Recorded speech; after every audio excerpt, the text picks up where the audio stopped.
everyone, welcome to Unisense. We are all about fragrances. We do fragrance reviews, hauls, comparisons, collections, niche, designer, and Middle Eastern fragrances. Today, I'll be reviewing Carolina Herrera's Good Girl Blush Elixir. If this sounds interesting to you, please consider subscribing and turning post notifications on. Let's get into it.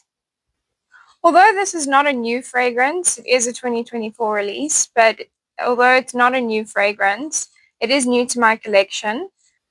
There was Good Girl Blush before it, but I didn't find it strong enough for myself, so I decided to rather go with the Elixir instead. I preferred it, so I went with that instead. I personally love the Good Girl bottles. I really enjoy the heel. I think it's really cool and really pretty. But yeah, I really like this fragrance bottle.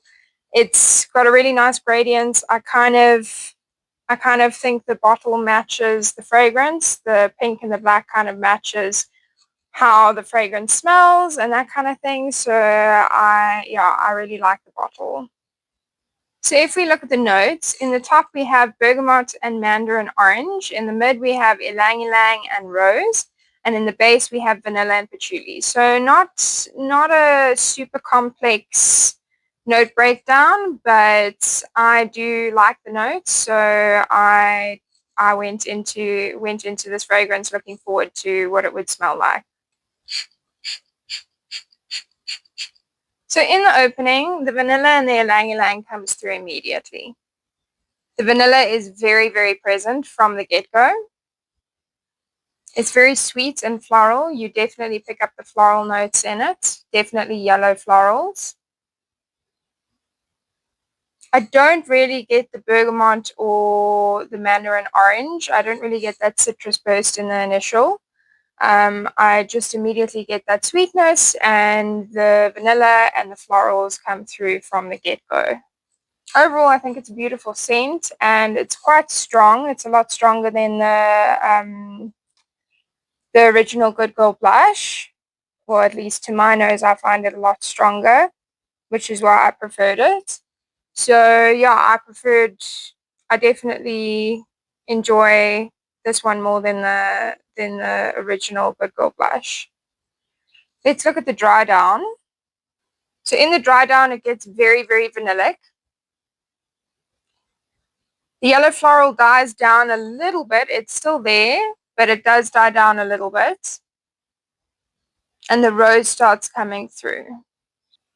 There's a slight woodiness to this fragrance.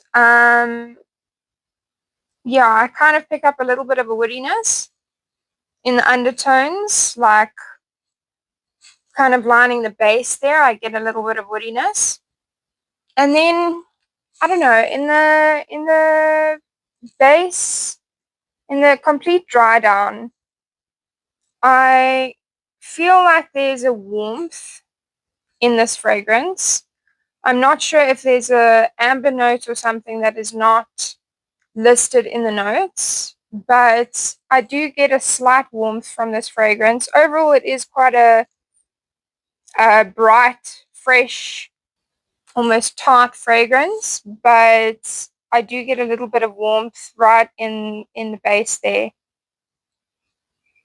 right with the vanilla. So for longevity, I get about 6 to 8 hours on this fragrance. I do overspray, so it does last a little bit longer, and I do get better projection. The projection is moderate to strong. Again, this is with overspraying. Season, I would say year-round. It is a little bit tart and quite bright and fresh. Not fresh as in aquatic or citrusy, but more like a burst of bright, sweet, little bit sourness, if that makes sense. But I would say in summer, I wouldn't do heavy spraying in the peak of summer. I definitely find this fragrance a little bit sexy. I would say that you can go out on dates, day or night. Definitely going out with the girls, running errands, that kind of thing. But I do find it a little bit sexy. I wouldn't say it's overly sexy, but I would say it's a little bit sexy. So in general, I find this quite a beautiful scent.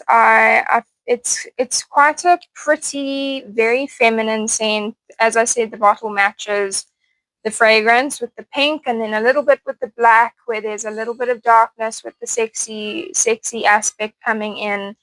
But that light pink really suits the femininity and the girliness of it. It's definitely quite a girly fragrance.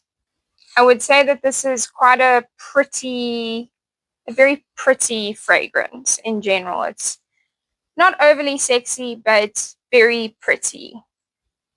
And I would say that women in their 20s to 30s would be really suited to this fragrance. I think it's a good age for this fragrance.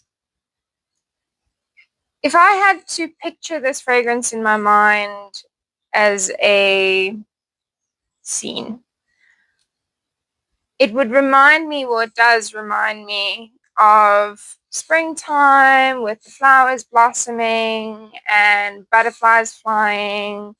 Just that kind of happy, bright, girly, colorful, pink, lots of pink flowers.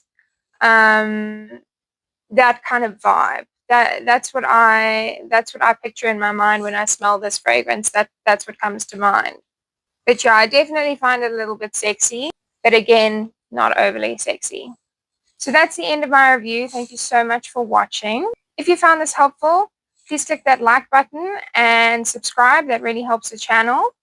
And please let me know in the comments what you think of this version of Good Girl. Do you prefer the original Good Girl blush, or do you prefer the Elixir, or do you prefer any of the other Good Girl range, part of the Good Girl range? There's so many to choose from. So let me know which ones are your favorite, or which one is your favorite, or your top three.